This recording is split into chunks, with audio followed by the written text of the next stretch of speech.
Welcome to the World War I History Podcast, produced by the MacArthur Memorial, a museum and research center dedicated to preserving and presenting the history of General Douglas MacArthur, which includes the story of World War I and that of the millions of men and women who served in that war. The 1914 Christmas Truce. As dusk arrived on December 24, 1914, it was a cold night on the Western Front. Temperatures were below freezing. In some areas it was a clear night, in others it was snowing. It was Christmas Eve, a holiday celebrated by all of the combatants. It had been 5 months since the start of the war, and already German, French, and British armies, slugging it out in the mud of Flanders, had experienced unimaginable casualties. The war was supposed to be over by Christmas, or so many of the soldiers had been told. Their leaders and the waves of national optimism that saw them march off to war in the summer of 1914 had guaranteed a quick war.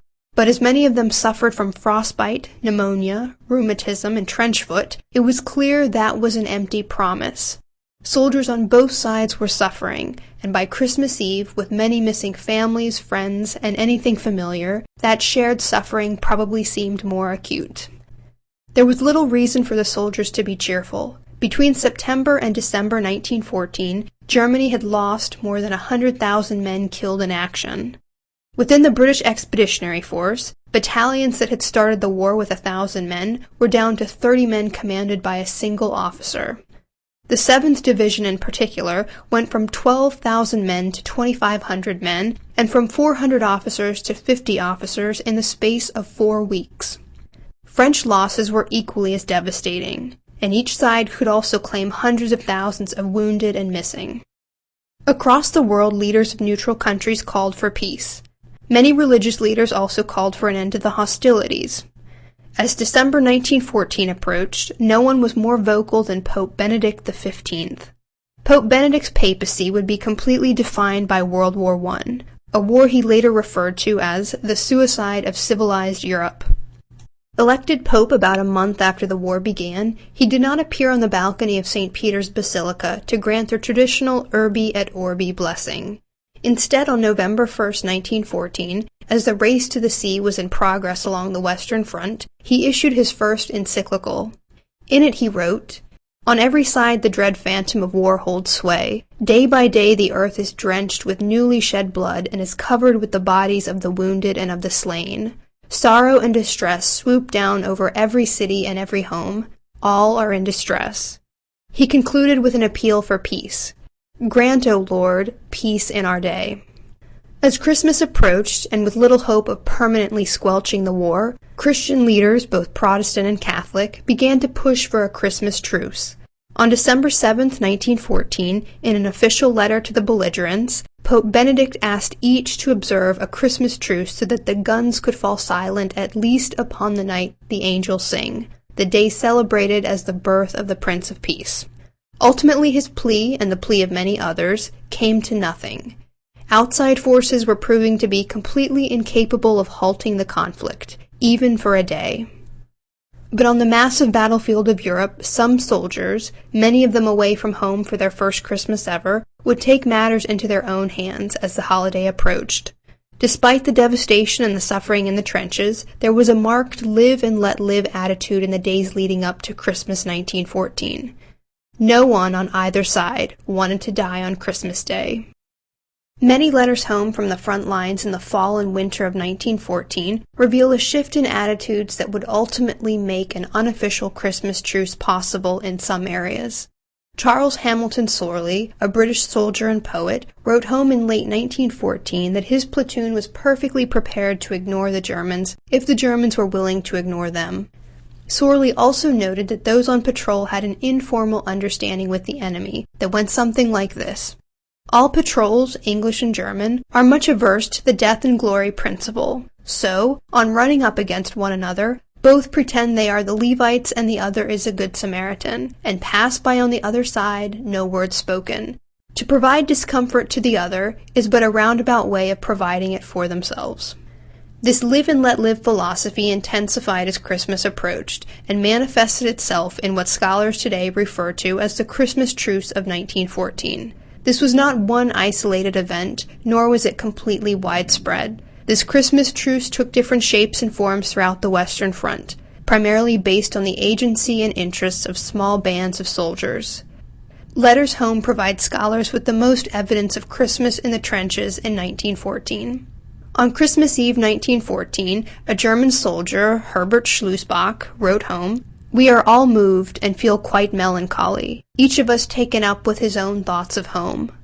Another German soldier near Ypres heard a French soldier singing a Christmas carol, and wrote home that he kept alert, but that he could not help his thoughts from drifting from the battlefield and to his family.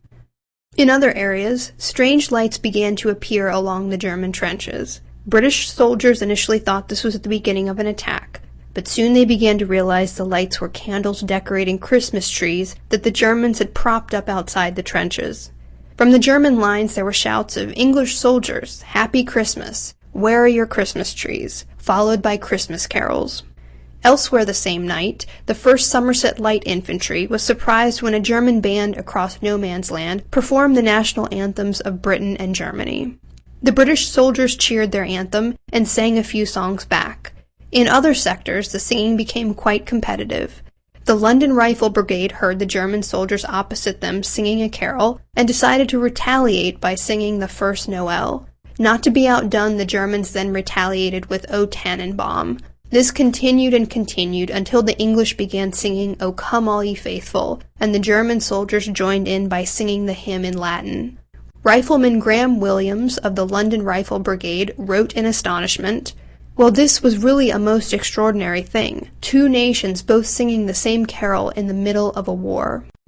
Culturally, despite the war, when it came to Christmas, the German and British soldiers had many things in common, but these friendly gestures to the enemy were not limited to British and German fraternization.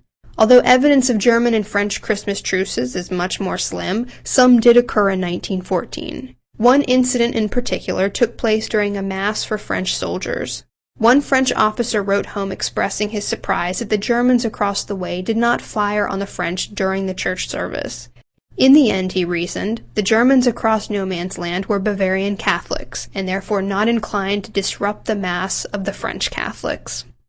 In the midst of all of this, some brave soldiers even came across no man's land to exchange items like food, tobacco, and coffee. Trust was not easily established, and some soldiers were certainly killed just attempting a temporary truce. But evidence reveals that an exchange of food and other little gifts tended to result in temporary rapprochement on Christmas Eve and Christmas Day. In some areas, the truce went beyond friendly banter, exchanges of food, singing, and temporary ceasefires. For some, Christmas Day was spent sorting and collecting corpses in no man's land. Soldiers on both sides participated in funerals, paying their respects to their own comrades and to the fallen enemy. And in probably the most extraordinary example of the Christmas truce, there is ample evidence that a short soccer game was played between British and German soldiers in no man's land. 4 days after this impromptu game, a Sergeant Clement Barker of the 1st Battalion Grenadier Guards wrote a letter home that described the event. According to Barker, on Christmas Eve, a German soldier approached the British lines under a flag of truce, and said that his unit had resolved to not fire a shot on Christmas Day if the British were in agreement. The British agreed to this unofficial truce, and on Christmas Day, Barker wrote, a German looked over the trench, no shots. Our men did the same, and then a few of our men went out and brought the dead in and buried them, and the next thing a football kicked out of our trench, and the Germans and English played football. It was more of a kickabout than a real game, but it was an enjoyable, if not surreal, pause in the fighting. Other little soccer games also occurred along the Western Front.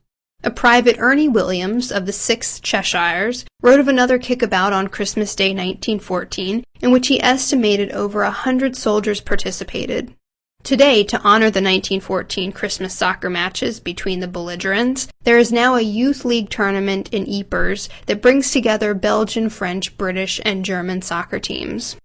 Scholars suggest many reasons why the Christmas truce of 1914 happened in some areas. From the basic impulse of soldiers to celebrate a shared holiday, to the fact that the animosity and suffering in the trenches had not yet reached its high, to the simple belief that the landscape and villages along the front lines had not yet been totally devastated, making it easy for soldiers to slip between the world of the trenches and the civilized world that they remembered. What stands out the most, however, is that the 1914 Christmas Truce would not happen again on such a scale during World War I. Christmas 1915 and beyond would be different. For many scholars of the period, the increasing brutality of the War of Attrition allowed soldiers after 1914 to dehumanize their enemies to the point that no fraternization was possible, that the idea of a Christmas truce would have been repugnant to all soldiers. In some ways, this is true, but recent research also challenges the claim that the brutality of war resulted in no truces after 1914. The diaries and individual letters of soldiers on both sides of the conflict indicate that small-scale truces, even if against regulations, did occur after 1914. However, the major block to future truces came from generals on both sides. Enraged by the fraternization of 1914, the general staffs of each army on the Western Front forbade any such similar event from taking place in the future. Snipers were sent to the front lines to enforce this order, and artillery barrages were ordered to make the crossing of no man's land impossible. Stephen Graham, a British writer and journalist who later enlisted in the Scots Guards and fought in 1918, wrote a book after the war recounting anecdotes. He wrote of a Sergeant Oliver of the 6th Black Watch, who was shot trying to cross no man's land on Christmas Day 1915, or as Graham put it, a man who gave his life to shake hands on Christmas Day. Many scholars have argued that the key factor in the occurrence of a Christmas truce on the Western Front was whether or not the enemy the Allies faced was a Prussian unit or a Bavarian unit. They make the case that Bavarian units were more favored by the Allies because there was a deep distrust of goose-stepping Prussian militarism, while Bavarian units were thought to represent more middle-class or rural values. But as Dr. Thomas Weber of the University of Aberdeen notes in recent research, a key factor in whether or not a Christmas truce took place was not whether or not the enemy the Allies faced was Prussian or Bavarian, but more likely who the Germans faced. Was it the British with whom they had some cultural affinity? Or was it the French, still seething over the Franco-Prussian War? In the end, however, the identity of the enemy didn't always matter. Not every soldier was interested in a Christmas truce. Many on both sides, especially as the war dragged on, were much against it, and would warn the enemy away from such an idea. Some, like Adolf Hitler, facing Canadian soldiers on Vimy Ridge in 1916, looked with disapproval on the idea of a Christmas truce, and welcomed the snipers and artillery fire as a means to prevent fraternization. According to a contemporary, Hitler even said, "Something like this should not even be up for discussion during wartime." But then there was a great deal of difference between the wartime experiences of Hitler, a regimental runner, and the frontline troops in the trenches. Regardless of how widespread the Christmas truces of 1914 were, or what caused or prevented them from happening, the Christmas truce of 1914 continues to fascinate and inspire people in our time. Probably because it seems to be one of the singular moments in World War I in which the soldiers crawled out of their troglodyte world, and for a brief glimmer, modern civilized man appeared to be just that. Modern, humane, advanced, civilized, and even a courtly sportsman. Thank you for listening. If you have any questions, suggestions, or comments, please contact Amanda Williams at amanda.williams@norfolk.gov.